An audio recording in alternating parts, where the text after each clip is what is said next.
Recording in progress. All righty, everybody, away we go. Welcome to tonight's call. It is November the 5th of 2025, and this is the Profitable Real Estate Agent Plan call. And always excited to do this call here because it's my favorite thing to stay strategic in my own brain and not tactical and let the ADD run away from me. So let me just show you he said, hang on. I'm going to get up here, the curriculum, so we get into that. Unless I just, of course, 86'd it. Hang on. I think I might have it on the wrong tab.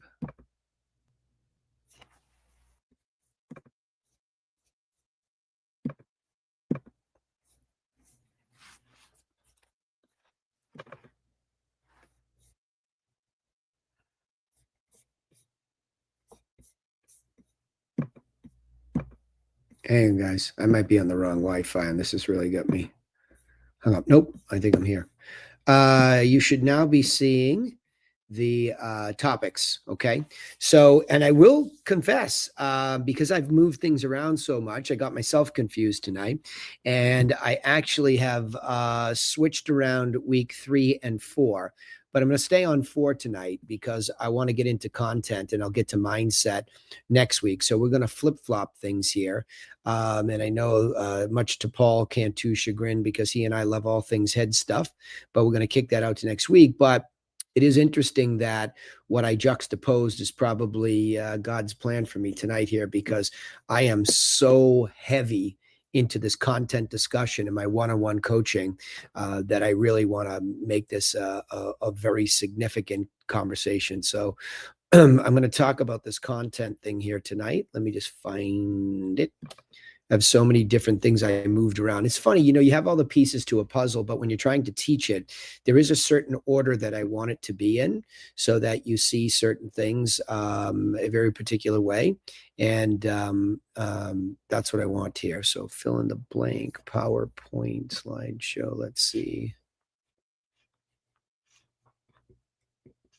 Okay. It's the wrong one. Hang on. I have some fill in the blanks, and then I need the actual slideshow, so bear with.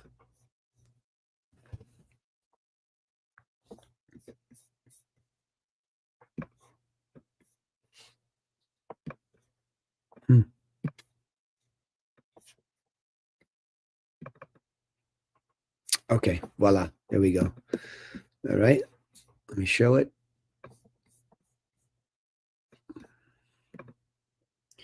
I actually want to get into the topics first, though, because I want to tell you why I said what I just said, and why certain things are in a certain order these days.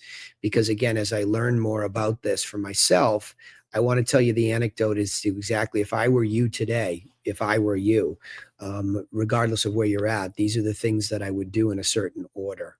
So tell me when the Zoom is showing the profitable agent plan. One of you that's in the Zoom, because I have it right on YouTube, but I want to It's there. Okay, thank you. It's there. Yep, thank you guys. Okay, so look, so the idea here really is that in the first week, I show that overall plan because I want to explain to you, like I did in that week, that the E-Myth, or the entrepreneurial myth, is the book that I learned the most about strategic structuring from. I think Michael Gerber is an okay writer, but very, very good at understanding small business. And I say okay because he tells it in story form. And if you met Michael, you'd understand why. He's a talker. And but man, the structure of this model really helped me because I'm very visual. So seeing things first from a visionary standpoint, in other words, how does the business work? And that's how we should make ours work. And then who do you have to become? So we have to become all these things. Those are visionary things that are very typically entrepreneurial. So entrepreneurs have good vision. They can see things out into the way they should be versus the way they are. So that's really the top of the model. The middle of the model, though, is really where a lot of this gets lost, because a lot of us will go right down to doing technical work. Oh, I have to get listings. Let me get a script for listings, and let me start cold calling and circle prospecting. And I just went through this with one of the Griffin agents in Boston, Natalie, today, where I said, see, it's an interesting thing that we when Natalie came on, she's a dental assistant and she wanted to do real estate. So she came on quite some time ago, and we didn't have this stuff in this order, and we didn't teach it as cleanly to our agents as we could have. So today we come back and like, okay, stop, you've got to come in for some training. And what I explained to her is 2 + 2 + 2. Well, the two things are these, really, those are all tactical things. But I explained to her, listen, why would you have 2 spreadsheets that I would teach you, right? Because a vision for a business that works in Michael Gerber's model is one that requires strategy, then planning, then tactics. So the strategy is you want to run a business based on systems. So you can see yourself building all these systems over time. And then you can see putting those systems in certain segments through the plans: marketing, conversion, closing, past client. And then there are other things too as your business expands, like with people or management plans, et cetera, right? So that's a vision. And so you have vision, planning at a management level, and then your tactics. So if you're patient through all that, you understand that. So those 2 spreadsheets are physical things that we have that we put numbers into, because numbers tell you where you're going and how you're doing on the way to get there. Those are those 2 spreadsheets. Tonight is really the second tier. It's talking about this content thing. And so if you get down to the strategic planning, well, how am I going to do this? How am I going to get these listings at or above the median and put them into the marketplace? How am I going to run the business like the market runs? In other words, the market is a marketplace MLS filled with all these listings, but how am I going to plan to get my piece of that? Well, tonight's call really dives into that, okay? It really dives into that, and it talks about some very basic strategic marketing ideas that led to the creation of these packages, and then subsequently the packages and the follow-ups and the scripts and everything that follow. So we're going to talk about this content marketing thing tonight that is fundamental to what you're going to do tactically. And then as the course rolls on, we start to talk about cover letters, and I can talk about those a little bit tonight, but we talk about scripting. How do you say what you say to these people? So one, we see this vision of us building this listings, primarily business that attracts buyers in that order. Then we say how, when we plan out this marketing thing with content. And then we say, how do we do it with words? What do we say? So we build the script. So it's such a beautiful interlocking systematic approach, right? So that's where we find ourselves today with content. Like I said, I'll juxtapose it. I'm going to go back up to vision next week about the vision for yourself and how you become these things, right? Because I put them out of order, but I sent the email out already. So I'm going to stick to 4. So we'll flip-flop them. All right. Now, you should see content marketing versus social media marketing. And let me just change it for the YouTube crowd when they go back to look at that. So let me see that, and off we go in a second here.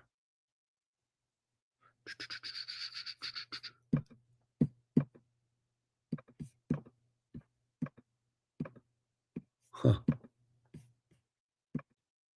There it is. Sorry, this is technically difficult tonight. Okay, voila, there we go.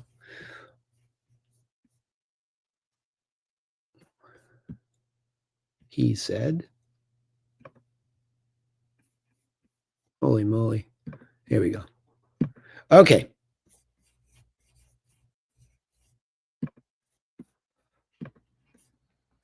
Okay, so when you hear the word marketing, the reason I left this social media marketing up here, because originally when I started talking about social media, I was thinking tactically about the way that I coach people, because a lot of people, and including some of my own agents, and in particular, Annabelle, has a master's in social media marketing.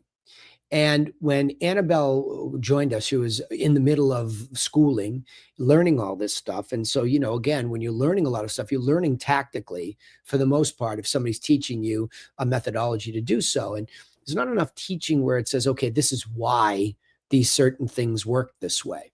Because a lot of teachers even don't give a lot of thinking that's higher level, because they're under such pressure to teach you something pragmatic that you can go out in the world and get a job. So everybody's trying to teach practical skills, and nobody's teaching strategically why you do those things. So the natural tendency when it comes to marketing is to sit down and just start doing something tactically without ever thinking why you're doing it. And what you're defaulting to is just trying to do what you think is happening out in the world and mimic it, right? That's what's happening. So when we get into this tonight, just keep that in mind. Keep that in mind that I'm going to teach you about content marketing tonight and what that really means and how it really is very different from what your perceptions of marketing might be. And I'm going to juxtapose it against social media, because a lot of people have this tremendous pressure about social media, and they think that because they're not doing that, they're not working this business vision, and it couldn't be further from the truth.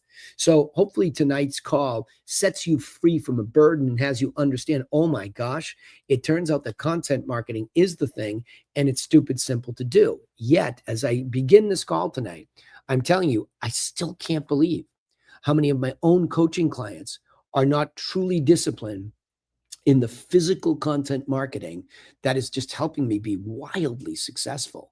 I mean, right now I have 7. I'm about to write an 8th deal up here today that might close inside this month. Like I might put another one into, so it'll be 9 deals in like a month and a half. And so when I look at that, I can tell you that I could break down my business, and I could tell you the roots were all in this formulaic approach I'm teaching you. Everything. I can see it exactly. I'm not guessing at all about how my business is happening. And it didn't happen overnight. A lot of this is investment of these strategies and these tactics and these plans over time.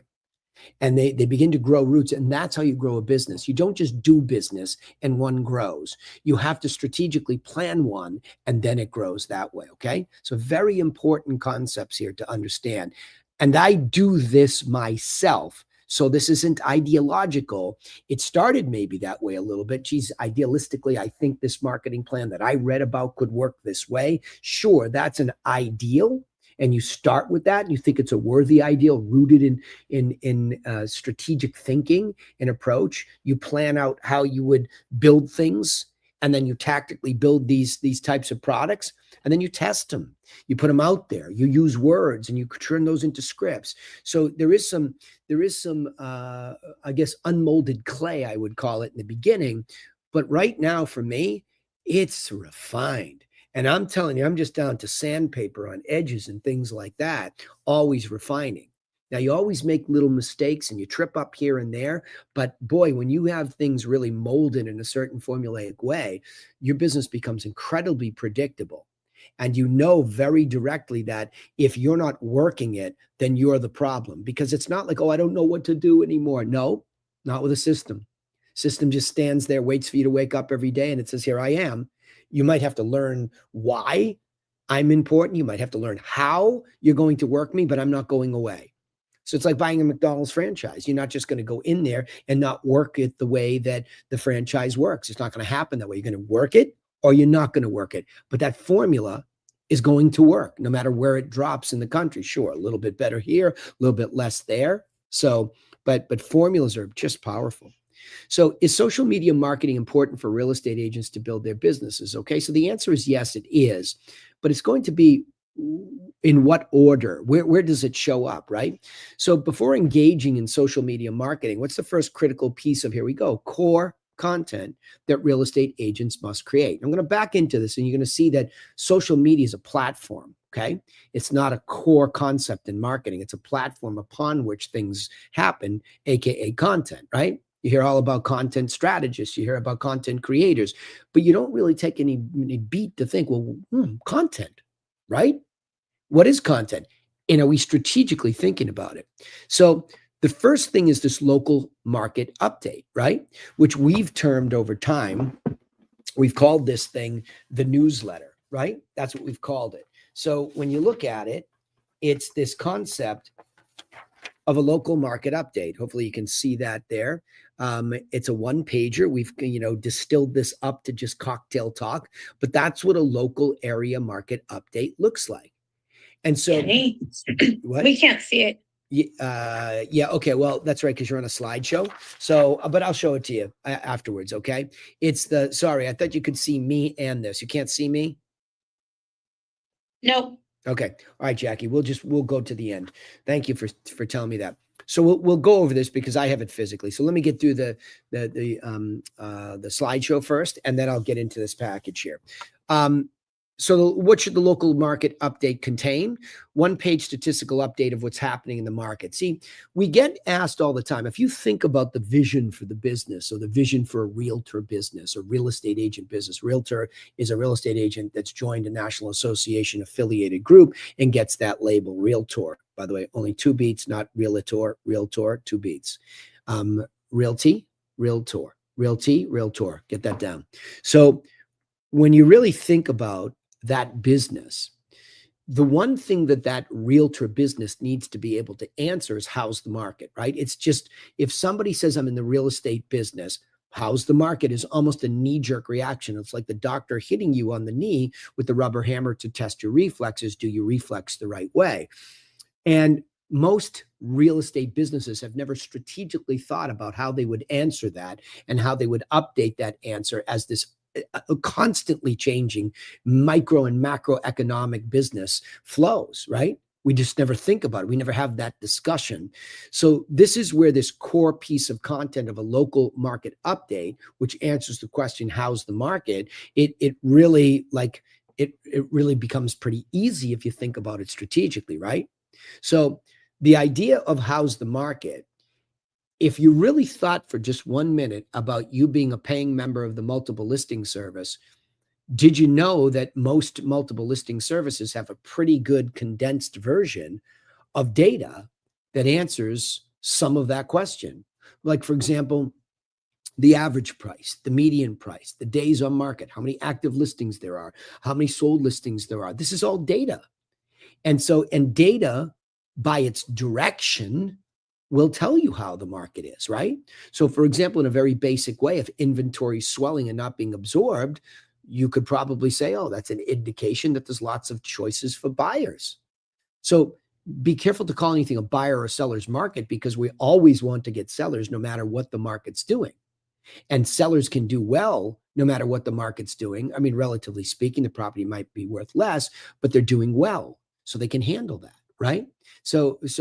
But they can handle it with our plan, which we're going to get into here, right? So that's what content becomes. You're starting to think, wow, this is pretty basic thinking. I'm just thinking, if somebody's in this business and they get asked how the market is, they might get asked by someone who's actually thinking about selling or buying. So if they can articulate just generally directional reports on the market from this month to the next month, or 1 quarter to the 1 quarter, or this year versus that year, that's very basic data reporting. But yet it's strangely not taught at all in this business at all. So to give that some kind of a strategic thinking and to come up with some kind of strategic answer is very important, right? So we're going to talk and show and tell about how I condensed that answer into my cheat sheet. Remember, a lot of the content I'm going to talk about is for you and me as realtors on the inside. We're trying to get ourselves organized first before we ever worry about talking to the consumer. Have to get ourselves organized. So this internal strategic planning and thinking, and then developing the tactical tools, the tools tactically, right? Think tactics, like tactical. You can feel it. It's kinesthetic. You have it in your hands and you use it. It starts with a vision for a business that's systematic and professional. It then goes down, well, that business starts with planning. So if we're in a conversation about marketing planning, well, don't we need to at least globally answer how's the market? Because in that pool of people that are interested are probably a lot of homeowners or buyers that are would-bes, right? And we better be able to professionally answer that question. And by saying, oh, it's a buyer's market, it's a seller's market, because you heard it at the office or somebody said that to you, that's a wandering generality. And plus, you've now excluded whatever you didn't say. So if somebody's thinking about buying and it's a hot market and they have a real reason to buy and they don't really care, they're just looking, how do I get the best deal in a hot market? Or a seller who's thinking about selling and doesn't really care microeconomically, like I have a divorcing couple right now. They couldn't care less as to what's happening in the economy.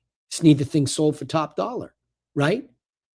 In spite of the fact that it's been very much in the buyer's favor in the negotiation when something's not priced right. I have a client right now, guys at $599, we're going to come in $535, right? And take a bite at the apple. He started at $799. We see him moving down, sitting there since August, going into the holidays. Maybe we get a little bite at the apple with no competition, right? So my point being is that I have to be careful to not misstate it in a global lazy way that it's one way or the other, because I might be repelling business because I haven't even gotten to the point to consider, well, why are you buying? Because if you have a real reason, who cares what the market's doing? It looks decent for you right now, but that doesn't mean we're going to go out and steal something, because if somebody's got something priced right, last week I got 5 offers on one house, and the next weekend I got 2 offers in the first day on another one. Does that sound like a buyer's market? Not really. Sounds like a seller's market, but yet the macroeconomics don't indicate that. So be very careful about your understanding of what a market update is telling you. It's telling you directional stuff so that you can tailor what you're saying about the market. And I'm not saying lie. I'm not saying like, oh, don't tell the sellers. No, I'm saying it gives you a reason to really be needed, to try to figure this stuff out and try to help these people win regardless, right, of what's going on. Okay, the second piece of content that real estate agents must create are buyer and seller tips. So this is where this whole concept of the 7-step plan and the 6-step buyer plan came from. A seller and a buyer plan is just an organized set of what? Tips. That's all it is.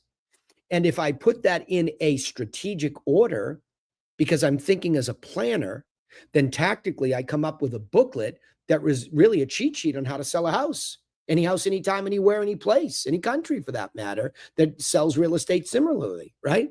And then for the buy side, no matter what's going on macroeconomically, here are the 6 steps that you're going to need to go through. And see, if you start to develop this content, not randomly, but strategically, this is where we're going to get into social media marketing. You're going to see that all of these people that are just randomly posting some stuff on social media and not really thinking through a strategic approach, they can be beaten. But you might get scared. Oh my gosh, she's got such a beautiful aesthetic. Who cares? What's that got to do with influencing a seller to sell with you, a buyer to buy with you, right? Maybe it's resume. If you're defaulting to resume, we're going to lose that anyway to a pro. Some pro who's got a lot of money, who's been selling a lot of property for years and has resume, has background, has momentum, and they hire some young person who knows social media and gives them whatever they need, monetarily, and says, just make me look good online. And they do that. But has anybody asked why? Has anybody asked, like, what are we putting up here? No. Like maybe we put the just listed, just sold, which is the no-brainer stuff, but maybe we're doing all this other stuff and it's just fancy and it looks good. But what's that got to do with the consumer, right? Let these thoughts ruminate. So we've got local market update. How's the market in the local market within which you're doing business? You need to know that. Buyer and seller tips, the universal tips on how to sell, the universal tips on how to buy. Master the obvious. These 2 pieces of content we're referencing are the obvious pieces that you're going to need. So in a seller plan, what are the 7 steps that are immutable or unbreakable around which these tips are organized, right? Pricing. Look, nobody wants to talk about pricing when it comes to selling a property, yet it is the be all. Pricing is not everything. It's the only thing if you get it wrong. I just wrote a blog article with my best friend ChatGPT today, who I articulated very clearly, anecdotally, what I'm thinking about pricing. And I'll show you that piece of content too, because I'll show you tonight how you parlay even further than the booklet and the tips that I'm going to show you. Okay. And most of you are Griffin agents or TRCers anyway. So this is all internal stuff anyway that you have access to. So pricing is affected by the condition of the property upon which we have to give advice in our tips. Hey, we think you should do whatever you can to bring things up to snuff. But if it's too expensive to do all at once and you just don't have the money. Last night I was in a house with one of my agents, Wendy, and there's a roof busted and there's water coming in the basement. Well, they're both fixables.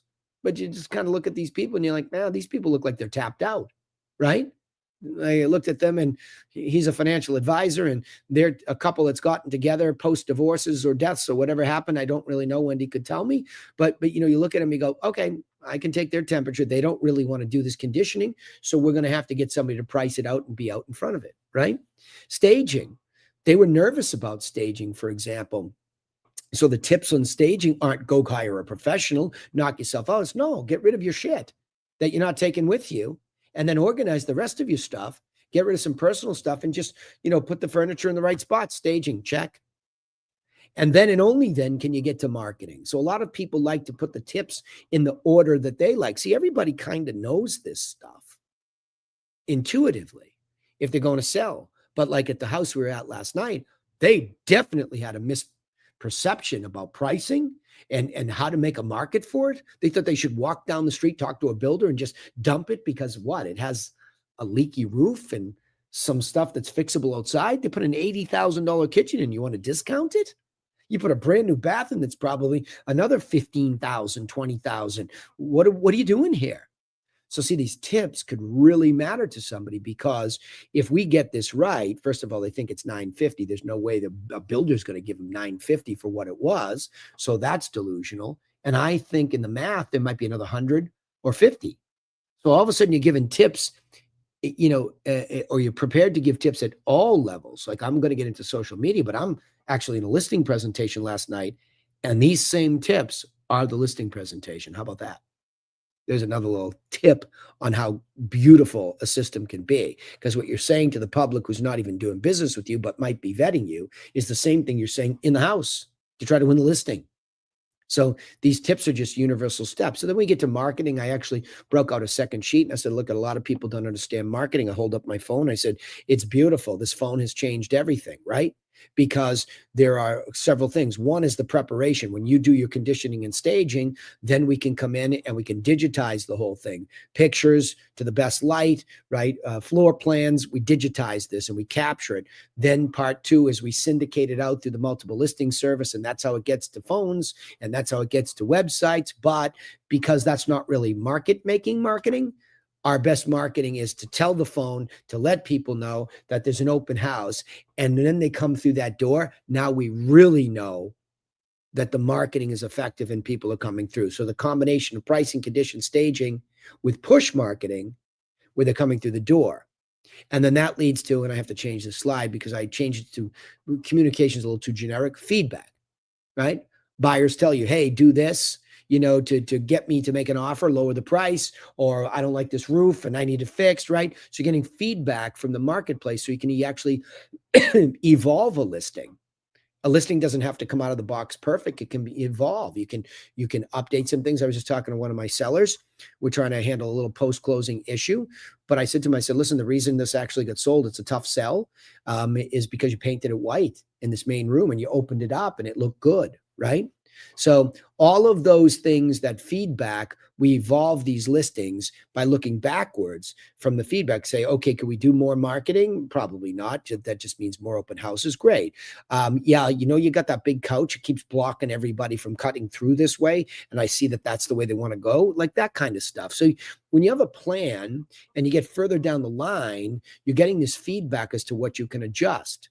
And then if you've done our methodology that we teach you all, and you've done this mathematical or quantitative approach along with qualitative, meaning, hey, they've done qualitative work to this, they upgraded this, they painted this, they fixed that, they power washed this, all the tips I gave them last night. And then we have this, quantitative thing where the more they do, the higher in the math they'll range. When we get to the negotiation, because we've done those things right, we have all the math. And we can use math to negotiate. It was the same math that we used to give them advice. And then closing, like last night was an easy one. They already have a place to go. They already have a house, so they could pack up and leave quickly. So they could satisfy a quick closing. So if somebody comes in with an urgent need, by the way, first-time home buyer houses, I have one, 3 of the couples that came through, the gal was pregnant. In all 3 couples, right? And so there's a sense of urgency to come into what is this affordable house in Boston and decide, do we want to do a bunch of contractor work, a little contractor work? What do we want to do, right? So all those things matter. So all those tips are content galore. What I just went through, when you look at the seller and buyer plan with me tonight, there's probably about 4 little micro tips under each one of those. That's 28 tips.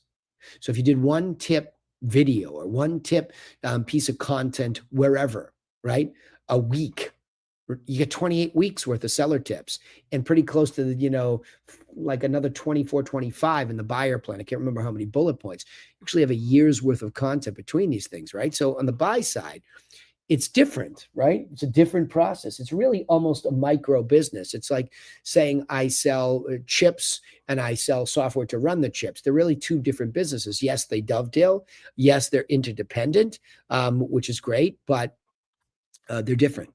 So we don't start talking about pricing and getting the right price on a property. We say representation, because it's not still to this day, it's not clear to buyers, especially with all this lawsuit stuff, the value of representation. Forget about like what's the commission and who, how am I going to get the commission? It's really trying to remember you have to give tips on why representation even matters in the beginning, right? So your whole buyer plan starts off with you explaining to yourself why you're valuable, rather than you saying, oh, I can set you up in MLS and I can say, yeah, okay, like everybody else. What are you, an order taker? Right? Go get a job at McDonald's at the window if you want to order take. But as a realtor who's expecting a big fee as part of this, explain the value in representation. And you explain that by putting things in order to them in this plan, saying, look, here's the value of getting your financing in line. If you're paying cash, great, you're paying cash, but determine how much of your cash you actually want to spend on a house. And then be ready to prove to the seller who doesn't know you from Adam and Eve that you can actually do it by getting a letter from your banker who says you have the wherewithal to complete a cash transaction inside a reasonable amount of time. You don't need to start showing bank accounts and all this if you're strategically thinking. Just have somebody's name at the bottom so that when you don't go, well, listen, I've got $1 million in the bank. That's why I'm offering $650 on this property. Duh. How dumb is that? That's why representation matters, because somebody like you now says, whoa, we're not going to show what's in the account, right? Let's just get a letter from the banker that says you have the wherewithal to complete a cash transaction. Feel free to call me to verify, says Vice President Danny Griffin of the bank, right? So that if somebody wants to vet you properly and see if you have the cash, and they should, and you should, pick up the phone and say, does Danny have the cash to, do 650? Yes. Well, we're going to counter him at 700, right? Is he in that range? Yes, he's fine. So go ahead and finish your negotiation with him, right?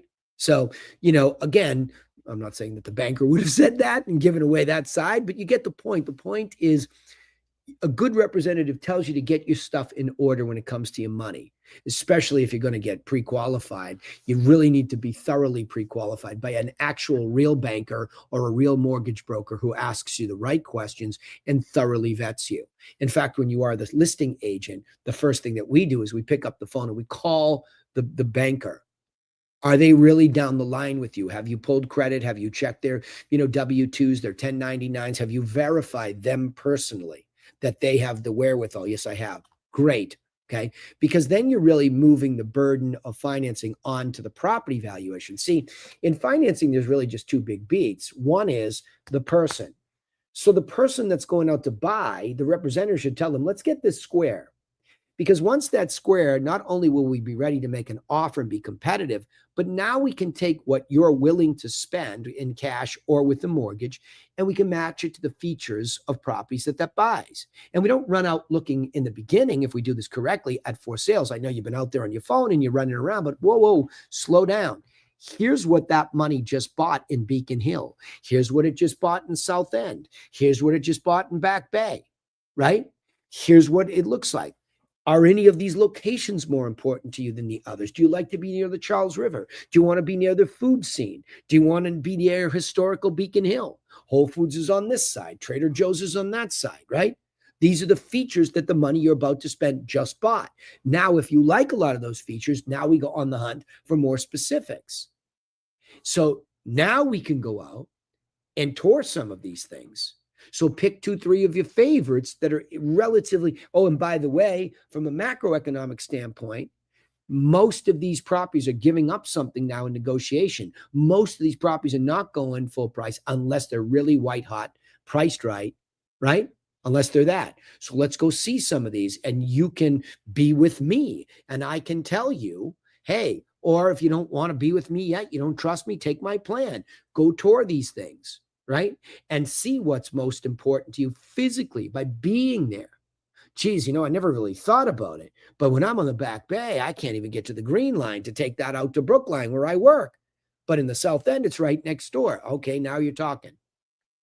Now, pick one of your favorites when you go out and tour, and I'll do an analysis for you. I'll show the quantitative that I use as a listing agent to help you as a buyer agent negotiate with math or understand why it's a good deal or why it's not a good deal, right?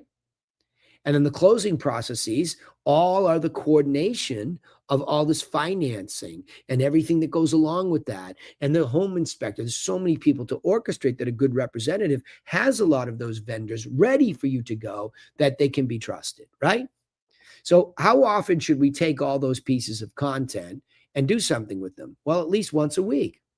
If you're looking for a content cadence that's reasonable, that you can handle, then you do it once a week. Right? And why? Because if you have a blog like I do, right, once a week keeps it relevant. It keeps you in that mode of bringing this content through. Now, think about what the content strategy is so far that I've given you. One a month is a local area market update. Why once a month? It's enough data to be a change and be significant enough of a change to be interesting, right? Sooner than that is, yeah, if it's really white hot, I guess. But again, it's like, I just think that most, I had a Wall Street background working for an analyst. And the idea was, you get enough data to make it statistically significant per se.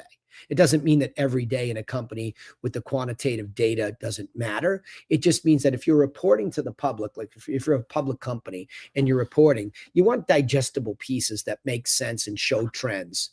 If you get too micro, that's more internal. So for the internal machinations of the company and the management of the company, whereas the public's just trying to make a bet on the stock, you got to give them a digestible. So I thought that was the most reasonable way for our businesses to be digestible to people, interesting enough and not overwhelming, right? Too much information shuts down the brain. So where should the created pieces of content be put and shared? Okay, so here we finally start to turn this into this content, right? Distribution. So you think about all of the stuff I just said to create, and will teach you how to create all that, or we're doing it for you already through our team, of content creators, for example, MRG on 99 Designs, or Kirill, who does, video editing for us, and on it goes. I won't keep going with that, but where do you put it? Well, on a website and syndicate out and shared through a sharing tool. Okay. So in other words, the mothership is the website. And so Annabelle and I were talking about this, and all Griffin agents, I'm not going to allow you to go onto one of the real estate website platforms in the beginning, because you're not going to commit to it and it'll be sloppy. But I'm going to show you the rhythm for it. And when you get good at some of the core content, the basics of going out there and you're developing your business, then we can add a blogging function to you. But in the meantime, you're just better off to go to the main website of the Griffin Group, the TRC Group, who has one of these things, and use the content from there. Okay. So you share it out through a sharing tool if possible. Otherwise, you have to cut and paste. I'm going to show you this all too. Okay. So what's the purpose of all these backlinks that you push from your website and they come back? It's because you really don't want to be out on a non-owned platform. Okay. Not that any of you own your website, and as much as I own the company upon which these websites are built, we still use a publicly available software called WordPress, upon which we built this proprietary way that the website looks. And so it's really a blog that was the birth. WordPress was birthed as a blogging software where you could create content and you could have it available to the world. Well, social media accelerated its sharing. And this is the key point. Social media is really just a place where you share your proprietary content. Now, you can do it natively there. It's like you could go write something and post it as a native post on your Facebook group. You could go to your LinkedIn profile, paste it there. You could go to X or wherever else you wanted to. And if it's a video, you go to YouTube. So you could take the same piece of content and just put it out on, back in the day when there were only a few news channels, ABC, NBC, CBS, and PBS. So you could take one piece of content, you could sell it to all of them and be out there. Well, that's the equivalent of all these different social media channels. You are the production company creating the local market update, creating the tips, and you're trying to put it out to 4 different public stations, right? Private, public, right? You're giving it to them and you want them to distribute it to the public for you. So content distribution has never really changed. It's just how do we get it out there?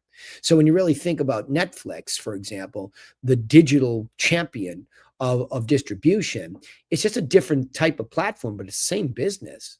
There's a production company somewhere creating a series or a movie, and they're selling it to that production company is selling the rights to that to Netflix for them to exclusively publish it. And what you're finding with Netflix more and more is a big company like that starts to control their own production, right? So it becomes like one of the old Hollywood studios. So you can see content creation and content publicizing has never really changed. The big difference now is so much of the distribution is free. That's the staggering part of it, right? We're not paying a TV station to run our ad. We can go to YouTube and make one for free, and we can pay some money to Google pay-per-click, and we can push it out there to the public. So it's not just free. We can even promote it for very low dollars. So the small business person, aka all of us, we can actually play the game that was reserved for major companies, right? Johnson & Johnson or whoever was sponsoring an ad on TV back in the day. Big companies with big bucks to, big ad budgets. I mean, think about what's spent on an ad for the Super Bowl. It's just goofy, like $1 million for like 30 seconds or something like that. A lot more now probably, but we can do it for free. So this should be an ecstatically exciting conversation for us when we really think about it. But the reason why we don't get excited just seems like a lot of work. So creating all these push outs creates backlinks to the website, right? Where you buy something from us or you get influenced by us. And it's really, content is much more these days to influence, right? So everything though has to have a call to action. So you can do all this content.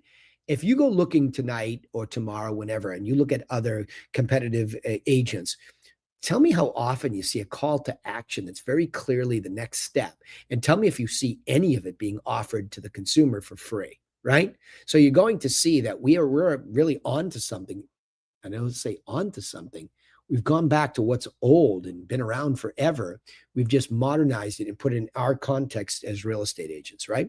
So pro tips, if you want to go a little bit further, you can set your team up to auto create your monthly market updates. So I don't even do any thinking on this. And if you're in a Griffin group, you're already getting this auto created by Serena McMurdy, who's our data gal extraordinaire, like super 800-pound brain, just goes into the MLSs, scrapes out the data, organizes it, gives it over to MRG on 99 Designs. Both have been with us for years. They just turn this stuff around and it's sitting in an inbox, literally like I don't even know how she does it, how they do it. It's in my inbox, I think this month at 7:38 on the first day of the month. I'm talking November 1. I have to go do my stuff tomorrow with the videos, but it's been sitting there waiting for me for 4 days. That's how good that team is. Set up your tactical plan to distribute your content based on social media as well as your database, right? And that's what we did. So in other words, today, before this call, every time at 4:00 Eastern time, I meet with several people that show up that have these websites, RealtyCast websites that I'm a 50-50 owner in that company with my partner in Belgium that we build and we tweak. And so we try to stay bleeding edge. We cheat some design from Airbnb. We cheat some design from Sotheby's. We look at the best components that we see out there and we create this thing, right? So that's where we house this content. And then all of that content is shared from that platform when it can be directly. And then we also send it out to the database in the form of a newsletter. So that newsletter, that digital newsletter goes out monthly, segmented. We send one list to past clients, moving backwards, one list to past clients, one list of people that are in the closing funnel, one list of people that are in client funnel, one list that are people in prospects. Why don't we send digital to leads? Because a lot of them will spam you because you're not in relationship with them. So we're very, very cautious about delivery to people that really did not ask for it, because they'll spam you to death. And we don't want that. We want high deliverability, because digital delivery is already like a failed mechanism, meaning if you're really good at it, like I am, like Grant Van Dyke's the best one of the group. His list is super responsive. He can get 60% open rates. I can get about 45 to 55. And I can tell you that on the other side of that sword is a failure rate for him of 40%, me of 55, to 45% failure rate. So that's why we do a lot of physical stuff, right? So, and including your core content and all of your seller and buyer marketing is everything. So we're going to get into that now. Okay. All right. So enough of the lecture. The first piece of content, like I was saying, is this, right? It's stunning how stupid simple this thing is, but this is the data that answers the question. And you notice the big black arrows. Like I told you, get a piece of data and say whether it went up or down. That's it. Now, how you interpret this for each person depends on who you're in front of. I mean, if the market's going downwards, which in this case, the one I'm holding, this is way back in May, the average sale price was going down, the median sale price was going down, inventory was about the same, and it was kind of healthy. So I'd be saying to a seller, yeah, we got to be watching this. It's skidding a little bit, so we have to pay attention, to pricing it right. And with the buyers, hey, looks like things are negotiable, right? So active listings are up 13%. They were being absorbed at 20%. Or that was up. So, again, story. I'm not going to get into it today, but I'm going to say I'm going to look at this from the perspective of buyer or seller. I'm going to tell them what they should be concerned about inside that plan. So if I say macroeconomically, here's what's happening, and you're thinking about selling your property, I'm going to say, listen, prices are sliding a little bit. So in order to get the best price, you're going to need to really understand what I'm about to tell you about pricing it right. So read this, because some of the advice might not be easily digestible. And if you don't like the price range I have you in, I can put you to work. You can spend some money or some blood, sweat, and tears and recondition it. And then, like I said, we can go from fixing up your house yourself or bringing in a stager. It goes A to Z, right? So you see how these things, these pieces of content become just very logical. Look at every real estate agent on this call and beyond. You have to do this stuff. Like with or without this organization, you have to do this. All I've done is taken the content and organized it. And I've put it into a formulaic approach. This is evergreen. It doesn't change. What you're doing is customizing the tips on what to do and what not to do based on this, right? But this is evergreen. These are immutable laws of selling a house. Same thing on the buy side. This is dynamic. And like I said, it changes every day. However, after a month, it's enough data. And then lastly, when you get into content creation for somebody, you get into what sold. And this is MLS data. You pay for this. So pictures and details and maps and everything of the content. So all of a sudden you look at this and you say, that's a core content package for any seller. So whether they're expired, FSBOs, probates, referred to you, it doesn't matter. This is the core content that every one of them needs. And if you want to be smart, you're not talking digital first. You're talking physical first. This is what is called an information product. When I put it inside of one of these and I deliver it to somebody, it's a product. Now, of course, there are cover letters that get written to influence somebody on how to use this content. And of course, as I said, it has a call to action, what to do next. Hey, when you get all this stuff, I know you're going to need me. So you better call me or I'm going to call you and I'm going to give you a free consultation. But if you really want to know what to do and what not to do, you got to let me in the house. And as a little bonus, when I come to your house, not only will I give you those tips, but I'm going to take these solds and I'm going to analyze them and I'll tell you what I think it means for your price. And I'll include a net sheet so you can see what you're going to walk away with. So again, I'm going to go through it quickly tonight. I'm not going to get down into the micro of it because most of you are Griffin agents already. But all I do when I go to a listing presentation is I take the same information and what do I add? I add the analysis and the net sheet, right? And then for simplification on presentation, I condense this down to just the infographic. I'm not going to open up the 7 steps and read it. I slide this across the table and I go through it. In fact, I'm going to let Wendy talk about this tonight because we used all of this content last night at a listing table. So let me just give you a quick and dirty on, I'm going to share, hang on. I'm going to share my screen from a website standpoint so you can see this content in play and how I use it to this day. And remember, I have evolved a lot of what I do. So let me see this. Let me just get this. Okie dokie. Okay, so I'm going to show you what my tips look like to this day. I've gone a little bit more in an academic bent, but today was one of those things. So you can see where it was a real tip. See, I condensed all the tips from my website onto just these buyer and seller plans. So you can actually go and you can get everything that you all saw tonight here, right? So it's actually a little walk and talk video of each one of those things. It's been up there forever. It's evergreen because I went to a little bit more stylistic on the blog on some of these things, right? So here's something where I'm really talking. I went to ChatGPT and had a really good conversation back and forth with it, telling it, saying, listen, I've been thinking of a theme today of the tale of two prices. When something's priced right, I've been getting multiple offers. When it's not, I can hear crickets. And that's really what's happening. So I went through and gave it very clear instructions tonight, quite a bit. And it wrote this incredible, it's like, I think ChatGPT is listening to my style of writing and my categories and all of that stuff that I have. And it's beginning to almost sound like how I really want to articulate things in detail. I would recommend, I'll put this in the chat. I would recommend every one of you reads this. You should read this because it's, it's significantly clear on how things work, right? So there's an example of that. I told you right here are the buyer and seller plan tips. And then if I were to go into the whole news blog feed, which is where this content goes, you would see, right? You would see this. Here we go. So there's the market update content. And that's going to come up every week. And then there's going to be me taking that into a different medium look, right? So we'll post some of it like this, but I'll also read the script right into this and I'll have a video. Because lastly, if I were to go in here and say, okay, remember I said you're going to house everything on that website, but then you're going to distribute it multiple ways.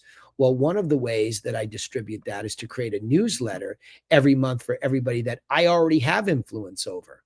Everybody that's in my database, okay? Everybody that's in my database segmented by, I told you, past clients, they're going to get this stuff. So I started to add this new little idea, market insight. Now I don't put that in the blog feed on the website. That actually goes on its own page. So that's my interpretation of what's happening. And there are the 2 videos for Cape Cod and Boston. There is more content about the listings, right? There's a couple of the blog pieces of the month, and then a couple very clear, simple calls to action for what? A core content package. Now, I will tell you that it's there to remind people, but what they consume is what they consume. And that's very important to me because if I were to show you that, then I could show you that. Let me see if it goes back here. I would show you that you'll see it segmented here. So this is the past client list. I'm very interested in who opened, but did anybody click through? And sometimes this is 15%, sometimes it's 8%. So I had a bunch of people click through and actually listen. So you can see, here's this listing. Somebody wanted to see that. So I showed you that. This is the Cape Cod market update, the Boston market update. The real estate market update in general was clicked, right? Boston again, Cape Cod. So these people are interested in that. Paul, by the way, I'm going to show him Friday, $4 million property, and he's got a $4 million property to sell. So do you think I'm having influence on the right person? There's an $8 million situation sitting there, right? These guys bought something from me in Chatham. which is a really, really great place that we just opening up an office there. We're getting an office share there. Kate, our VP, is going to be out there. And yeah, so again, that's how content gets consumed, and we can see who do we have influence over. Of course, I could have gone also and just gone and looked at the $74 million. If I take my average sale of $1,060,000, plus or minus a few thousand, I say, then I can say that's about $74 million worth of influence. If you saw me, $8 million, it was 8 million in just one person, but $8 million worth of deep influence, but $83 million of a missed opportunity, which is precisely why we created a physical version of that newsletter to get to the database. I'm going to get to the public in a second, but I'm staying internal with this, right? So here's our stud marketer who does the bidding for Serena every month. And he helps me stay on top of this. And so we went from a 2-pager to a 4-page. Let me go here. We went to a 4-page newsletter that looks like this when it's all folded up and stuff. Well, what's that look like? Looks like all the content on the website. I just transcribed the market insight video. There are the 2 actual reports. And if you scan that, you'll go to the videos. You look at the 2 properties, you could scan those, you would be on the, those property pages. And then the blog, if you scan those, you'd be on the blog pages. And there's calls to action. Like I just said, there's a seller start here. There's a buyer start here. The see all our featured properties, subscribe to the digital newsletter. So calls to action are all throughout this. Now, lastly, if I were to go show you where it got distributed today, you can see what I did here. If I come in here, and again, I don't really worry about how many followers do you have on there and all that goofy stuff. I put it here because I think if people go get a physical package of us, meaning they met us, you door knocked them, you called them, you mailed it, you met them at an open house, and they got a physical package, they're likely to use that stuff to go vet you. And if they spend a lot of time on Facebook, I don't do Instagram for all this content. I might add it, but I'm just not worried about where it's extra work for me right now. This is me speaking, right? It might not be Annabelle's a guru at Instagram and just takes all the same stuff, and you wouldn't even know it's the same stuff. So here's today's article that I wrote, and I shared it here, right? So if I were to click on this, where do I land? I'm back on the website. That's called a backlink. That's what I said. I don't want them living on Facebook. I want them getting off of there and coming back to the website. Same thing if I were to go to LinkedIn. I created this one piece of content, and there's not a lot of thinking, right? So if I were coming here, there it is, right? So that would be in my feed right there. And again, if you click this, off you go where? Back to the website. Okay. So you get the point, and you can put that anywhere. Now, I will tell you also, if you do videos, you can for free have this whole concept of YouTube embedded in your website too. So in other words, these are YouTube videos. So they welcome to the Griffin here, right? They play here, but you could go out to YouTube and watch it out there. So I would have this. Not that this would be any great shakes out here. I don't really care about YouTube reach and all that. I just care for the free hosting, right? But I mean, again, I always said this too. If you didn't have a website where you could do a lot of video, you could come over here and you could create the poor person's website, right? Actives, solds, tips, market updates, could all be done right here, right? So, but again, I don't sweat this too much. I just want it for housing. Okay, enough of content tonight. Questions about that? Wendy, you there? You guys? Hi, yes, I'm Okay. here. All right. So tell them about content use in a house last night. Oh God. What are you saying? Oh God. Like everything with you is oh God. It's like you're a deer in the headlights every time, right? I feel like that. No. What did we do last night in its simplest form? What did we do? Tell me what we did. We did a listing walkthrough, whatever presentation. Yep. And you went through the 7-point strategy. You came with me, talked to my clients, and what else? We did the whole basically that's what you did. As I was watching you, thinking I could never do this on my own, but you did the 7-point strategy. You talked about pricing, conditions, staging, the whole kit and caboodle. Yeah. What else? Yeah, that's What all we else? did. Stop. Yeah. Did we not Yeah, do? it was- Did we not do what I just showed tonight? Yeah, exactly what you showed. Did they see what she just said? Exactly what. So what's the Yeah. what's the difference between me and her? Comfort level. That's it. Like Yeah, it's stupid 5th grade simple. Didn't I use the infographic on the table? you did. Right? Yes. That was it, Thank right? God. And then didn't I Yeah. just break out the analysis in the net sheet, Yep. right? And You didn't did. Yep. and didn't they start to consume it right in front of you? And we had one for each of them so they could consume separately. No rocket science, right? Right. Yeah. It was great. Yep. So any follow-up with them yet? Not yet. I think they went to New Hampshire, so we'll see. Yeah. They're probably mulling it all over. You know, we gave them a lot of good info. Yeah. Well, don't forget to just shoot them. Do you have their text? Yeah. Hey, thanks so much for your time last night. Just following up to see if you have any questions, or I can help coordinate any of the, any of the contractors to get your roof price or anything. Like that's your entree. Yep. Okay. Yep. Okay. Good. Perfect. Yeah. Good. Yay. When you wrote down stuff, when I said go in and write some stuff down, what did you thoughts, questions about that last night? No, I just wrote down to be more confident about my following the 7 steps. You had the 3-step thing, the net sheet, technical analysis, all that. My notes as far as getting quotes from a roofer, and all the stuff that we talked about, and then just a few things for myself, just to kind of boost my reading and all that stuff. Yeah, as I'm thinking about it, any of you could go to the website and you could go over here. Where was he? You go over here and just you should just go through this, right? Open this up and listen to each one, right? And just it's 3-4 minutes a piece, and just listen to it, right? And just keep because what'll happen is you'll start to get your own talking points beneath these things, right? Mm-hmm. So good. All right. What other questions? I actually have to go to a birthday party right now. I just realized it's 8:00. Questions for me about anything before I split, or about what we talked about tonight? Danny, is there a solicitation letter or script for a buyer? Yes. In the master script list. And so context matters on the buyer though, too. So the question would be exactly what would be the context.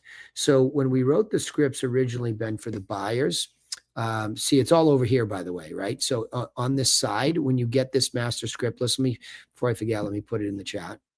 Okay. The buyer is in my GCI. I mean, my contact pipeline. Okay. Yeah. Okay. How'd you meet him? Door knock, and he is planning on adding 5 properties to his portfolio in the next few years. Okay. All right. So in that case, did he get a buyer package to begin with? Yes. Okay. So you come down to 2 simple things. Your buyer long-term follow-up script is here. Okay. I have a specific property that I want to pitch to him. Okay. Well, don't pitch it. Just send it to him. And send it to him. Well, yeah, just send it to him. Say, hey, I was thinking of you. Here's a property. And what you should do is proactively go buy it and take some pictures of it and send it to them. Try to beat you when you're trying to help buyers, beat them to these properties. Right? Got it. Yeah, beat them to it. Even call the other agent, ask questions. Call the other agent and ask if he can preview the property. Take a quick video of it. Yeah. Okay. Yeah. So be very proactive. When it's a buyer that you're trying to win, just be super proactive with them. Beat them to stuff.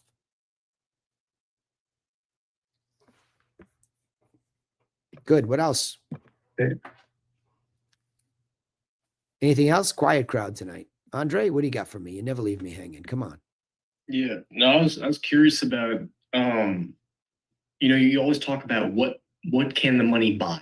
Yeah. You always talk in terms of that. Yeah. And I'm just curious, I mean, you talk about what the money can buy in proportion to the range of the neighborhood, right?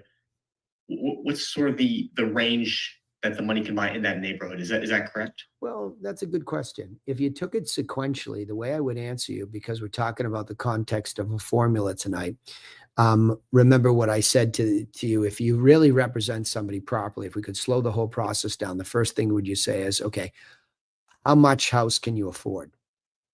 Oh, I have cash. Okay, good. How much of your cash do you want to spend? Let's try to figure that number out first. Okay.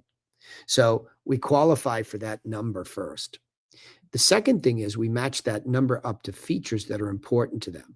Now, presumably they have an idea of the geography within which they would like to be, right? So okay, here's what here's what you can afford to spend and then subsequently purchase.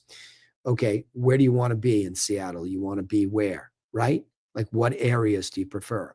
Let's go into the MLS and say, okay, you can spend $925,000. I went into these areas in Washington, in the general greater Seattle area that you liked. And I took the top 5 properties that were asking just a little above 925 and a little bit below solds, right? So I got some 925s. Let's say I've got some 950s to some 850s, just so you can see. I know you can't afford the 950s, but let's just see what that was like, right? So here's what that bought. Would you have bought any of these with the money that you can afford? Geez, that one looks pretty nice, but no way. I would never live with it. Good. So we're starting to eliminate some things. So the money that you can spend would have purchased this in this area.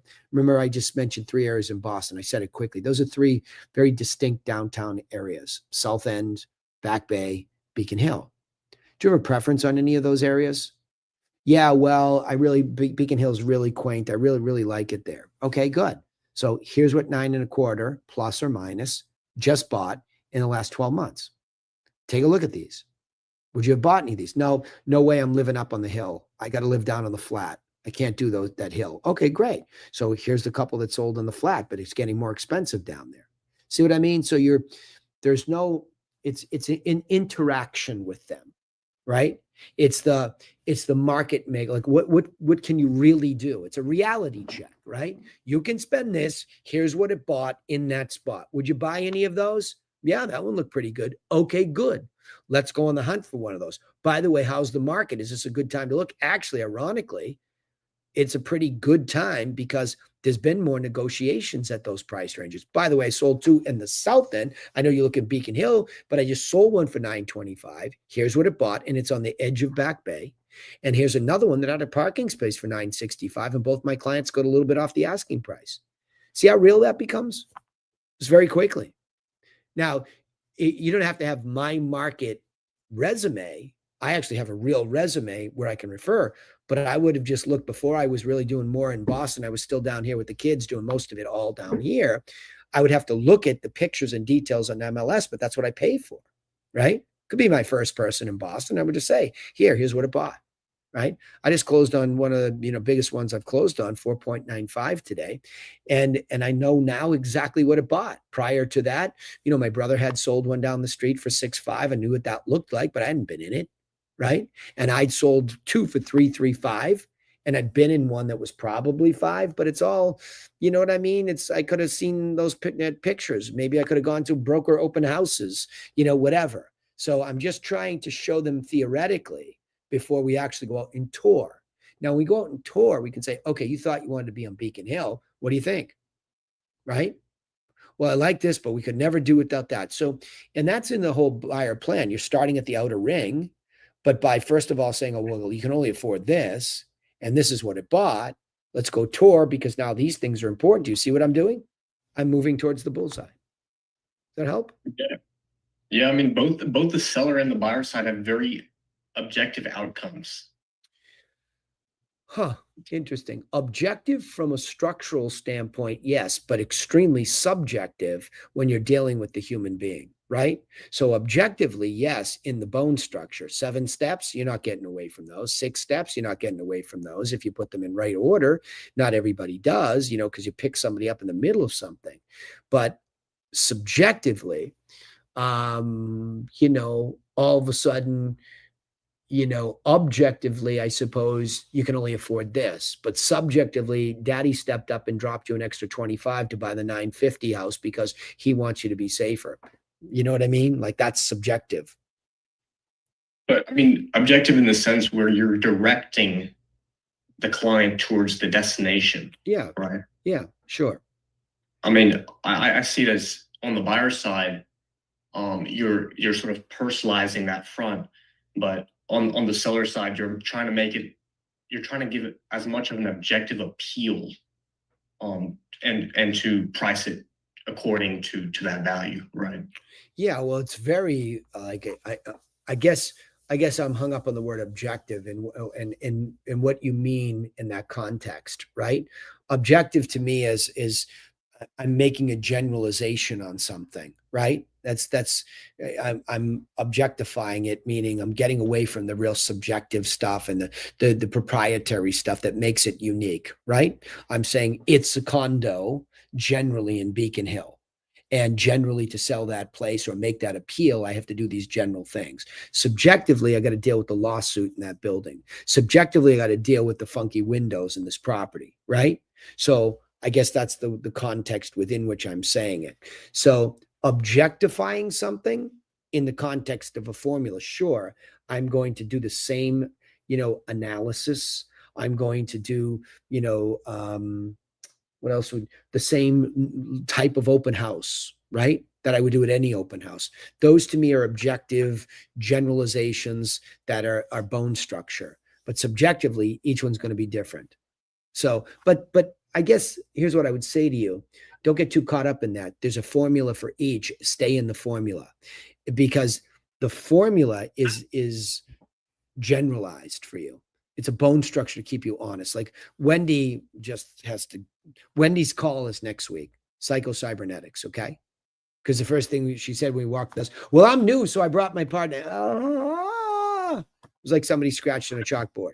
We joked, right? It's like you immediately you have taken any ability to compete alone and you've watered yourself down by doing stuff like that, right? But if you just like realize, and she's a teacher of little kids in a daycare, if you just realize it's kind of that simple, really, like I walked through the house and I said, "Can we have a nickel tour?" Right? Sure. He goes, "I'll give you the 2.5 cent tour." He's a funny guy, right? So we went through this thing, and so and they did the same thing that Wendy did. My house sucks because look, the roof is there, the water's there. The lady couldn't stop saying the negative stuff. I'm like, okay. And I turned around when I sat down. I said, "How much you spend on the kitchen?" Like I knew what I was doing. I was just playing with it. I heard them say, "Oh, we knocked down 3 walls." "How much you spend on the kitchen?" "80,000. I said, 80,000, but you're worried about the hole in the roof, right? 80,000. And then you spend another 25,000 over there. These are things that a first-time home buyer cannot afford to do. But they could certainly afford to, or we could work it into the deal to have the roofer fix this thing, fix this wall, like whatever. We can have a landscaper fix the lack of basically a moat around your house to get the water away so it just stops going in the basement. That would be done in a week. So, if we just realize it's really quite simple, but what's complicated is the people, us and them. We're complicated. And we just won't do things in a simple way. And that's where content really helps you. Core content for us in this group, 7 steps, 6 steps. Come on, man. That's like, how simple does that get? Right? Danny, I wanted to use the word objective because I think what you're trying to do, and you can correct me if I'm wrong, Go ahead. is you're trying to, on both facets, buyer and seller aspect, you're dialing in into the intrinsic value. Well, there's no doubt about that. I mean, you mean the intrinsic value of the process Of real estate. or the product?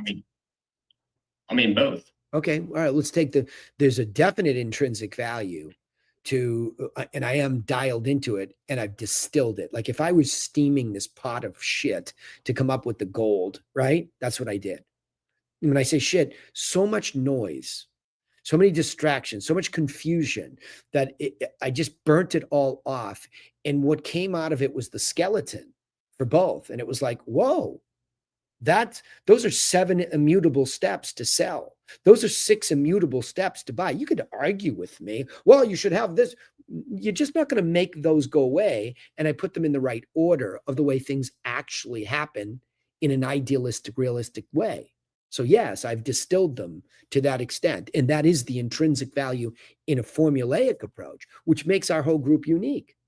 That we've actually taken that time, that we teach only that this is the way we do it here. And we do it based on not some guy's opinion, but an effort to distill out that intrinsic value and to say the intrinsic value, and especially in the buy side these days where people are trying to express value, right? You're also worried about, not you all necessarily, but we're also worried about expressing value. And this is why Wendy has this crisis of insecurity. It's imposter syndrome. Who am I? I've been a daycare runner, business owner forever.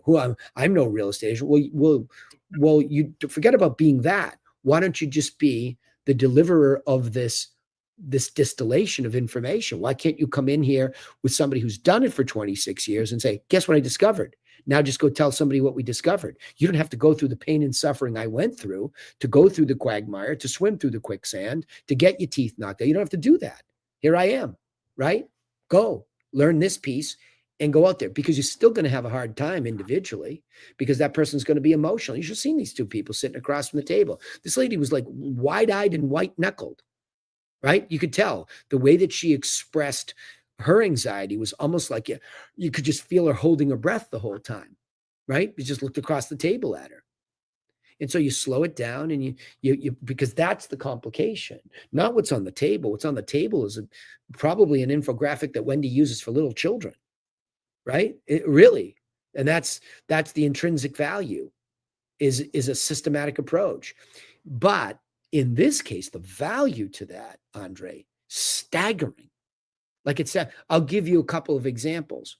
During negotiations on a couple of my listings, first of all, you're executing this plan. When you're marketing, so go back to the intrinsic value that's been distilled out, you've got this marketing concept. And even in that, we've distilled out, hey, conditioning and staging preps it for pictures. So do everything you can do, we'll capture it, right? When you're done, we capture it. We throw it out there through MLS. That's the first type of marketing, syndication, wonderful concept. In the digital world, you're everywhere. Bad news, you're everywhere. So now we got to come back to the old school, and we got to open that door. We got to see who comes through the door. We got to get that feedback, and then we make those adjustments, right? So all of that is extremely clear on how it happens. And all you have to do is understand that at a 5th grade level, and you have to execute it. But you have to get through your own emotions because you're so insecure that you think you don't know how to do that. But yet you don't, because your wiring is so far off that you can't communicate something simply. So you have to go out there and you have to violently attack the negative self-image you have. And, like we'll get into it next week. It was supposed to be tonight, but that whole imagination, like an athlete sitting there at night going, oh, I get it, what he's done. When he was talking to Andre, I finally get it. He's pulled out of all of this noise 13 steps between the buyer and seller side of this business. Now, I'm going to imagine myself going back into that house, says Wendy to herself tonight, with the lights dimmed down so she can get at that subconscious. She has to wait till she's tired because she got all this noise going on when she's not tired, right? Right, it's noise. And you're going to realize when you're across from somebody, oh, my house is a shithole. I got to run down there and give it away to the next builder. Oh my gosh, I thought it was $950. He told me $750, but I took it and I ran to New Hampshire. Do you know what that's worth if you can get that message through? Listen, slow down. You can't talk to somebody like that, by the way. But here, listen, let me just show you something. I heard what you said. I think I understand why you think the builder's there. But if somebody came and give you $950 for this house right now, I'd be stunned. But I'm telling you who I think will give it to you, a first-time home buyer. Because you two just told us, and you sure heard the husband and wife, well, I would tear this down. I would do this, and you can't do that. You can't do this. It was so negative. It was staggering. So here I am with this 7 steps saying, hold on. I think I know who would fit into this because I've done this so many times that I know that this ironically is an affordable price. And a lot of people that have kids that grew up in the Needham school systems, those parents are supplementing that because that's what I see in the marketplace. So I think based on the 7 steps getting people through the door, we would know whether the 950 was their retail. But I think, look at the math. The low end of your math is 1,073,000. I think you should go 1-1 to start. And if it's not there, are you in a hurry? No. Okay. We go 1-1, 1,050,000, then we get 999, right? But I think you have a better chance of making more money with a retail play than you ever would with a wholesaler, right? Than you ever would. So if they'll listen, I'm going to come back to my conversation about other people. If they'll listen, this will turn into subjectively a shit ton more money. Here's an example. We started on one of my clients' house. Mother passed, 3 sisters. Their brother used to work with me. He was one of my agents. Older guy, passed away from cancer. Very loyal with the family. I actually ended up selling one of his listings posthumously and delivered a check for $67,000. It was a $4 million property to his widow at his grave, right? Like that's the kind of connection I have with these people. So they trust me. They give me $1 million property. I work it. Every time we come back, nope, not going to happen. You got to fix these shingles. We really evolved this listing. By the time we're at 875 after just 999, because we had math up there, but the market was correcting and we had traffic all the way through. So we get to 875 and I get a 790 offer off of 875. So I always tell my clients, listen, counter and let's see what happens. So we give him a counter. We went back and forth. He comes to 810. We get to 850. I called him up, Andre, and I said, listen, remember this system is a system, and I'm telling you, pricing it right matters. Don't let this guy be the only one. He's smart enough to have seen it sit there. He took a bite, and now he's the only one in conversation. I want more people. So I want to lower the price on top of him because we stuck, right? I said, my methodology for pricing it right is an evolving methodology. Give him an 850 counter, but counter the whole marketplace at 850.99, meaning lower the price from 875 to 850.99. So while he was sitting there trying to grind them, I got them what? How much did I get them? Finish the story for me. Anybody? 850.99. I got them full price off the reduced price because it's a methodology and it's very clear at how it works. So I got them that much more money. I got him another $50,000. $50,000 because I had this distilled methodology that I'm very clear about, and I have a lot of practice in it. And I was able to have the confidence to tell them, listen, don't let this guy be the only one. Let's lower it. If you're willing to go to 850 for him and he won't give it to you, I wonder who else will do it because they're all seeing 875. What if we get closer to the 850? I might be able to make you another 10, 15. And I told them that. I said, I don't want to over negotiate with this guy, but I'm looking for a little bit more money from him. And then we went to 859.9 and we got them 50,000 more. They were stunned. And the lead sister called me like a week later. She said, I wanted to call you personally. And I didn't want to just say thank you with a text. I want to say thank you so much for everything you did. You guys are amazing. Right? So it was a really, really heartfelt, moment too. It happened again with a past client who was combining with his daughter. They bought a 1.3 and then we had to get rid of this other house. And the other house, same thing. We were in the 6s. We came down to 599.9. We got 2 550s and one guy came to 560 and was holding us hostage. She was getting nervous. She was like, well, I'll just take it. I said, calm down. Okay. Give me a new price at 579.9. So what price did I get from the next person? 579.9. So there was another 20 grand. And it was great because we had to put in a new, turns out post home inspection, we probably ate up the extra 20, but we had it because they listened to the methodology. Divorcing couple gives me the right price. Instead of 1,195, they give me $1,095,000. I got them 5 offers. 2 of them were full price, but one took it and took over the septic, no home inspection for $1,050,000. So that was essentially a full price offer, right? So it's not just these 7 steps that are out there in the world. They're actually an incredibly effective, practical way to make a market for any house correctly. And it's stunning how it works. Now, when somebody way overprices because it's a real hard, we have a really awkward price, house, they added to it, and it's big and it's in the right, right place. But we had math up at 2695 beginning, and they got it going a little bit late. We had to come all the way down to 1999, but the reason that they did, because I was executing the plan. So here I am saying, here's the 7 steps. Here I am, open house. Here I am, open house. I got a broker open house. I pulled a guy off the street by accident. I did everything. And I was sending all that content to them. So if you look at Butch and Peggy Nealon in my database, you're going to see them very regularly opening content. So the content was telling them the market's changing, the market's changing, the market's changing. They're smart people. They asked around, they second guessed it, and they came to the same conclusion. And we ended up selling the property for $1.8 million, which is a really good number for it, right? Really good number. So sometimes it's full price. Sometimes it just finally gets the right price. And they're down in Florida, which have been a stupid, long, drawn out thing. And we would have had a falling out after me being with them for 10 years, right? I think the first time I sold one of their properties 10 years ago, maybe more. This would be the 3rd luxury property I sold for them. And they just trusted the content even more than me. So you're right about all this. I mean, but I want to give you anecdotes where I can show you it turned into money.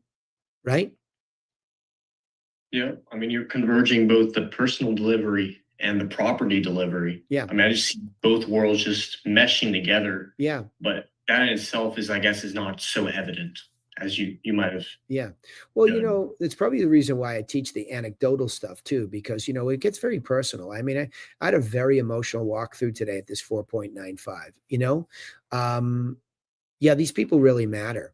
And to me, and I'm disturbed on one. I double-ended a deal. I'm disturbed. There's a couple mistakes that were made there, and she wasn't happy. I just will not abandon her. I'm all over it, right? And I'm going to tenaciously stay in it. And she was really mad in the beginning, and ranting and raving. Was not over anything significant, but it's the way she felt, right? And so even post-closing, we're just tenacious about making everybody feel the best they can. Now, in the context of a scale of 1 to 10, how do you feel about us? If you're in the 1 to 6, that's a red alert. You got to get them at least to neutral, 7 to 8. But I'd rather go so far that I get them back up to 9 to 10, where they're very likely to repeat and refer, because they're like, okay, this lunatic just took all my punches and he's still here, right? So I think all of this too, Andre, has raised my standard for performance. I'm just so committed to just an impeccable standard. It sound weird when I say this. Like, that was a huge check today, right? That was a huge check. And it meant nothing compared to standing there with this young couple, 2 little boys at home. He just took a buyout on a job, so he was kind of reeling a little bit. She's extremely wealthy, and it was way more about. Do you know what it was about today? It was about what's next for him. I said, I have somebody for you.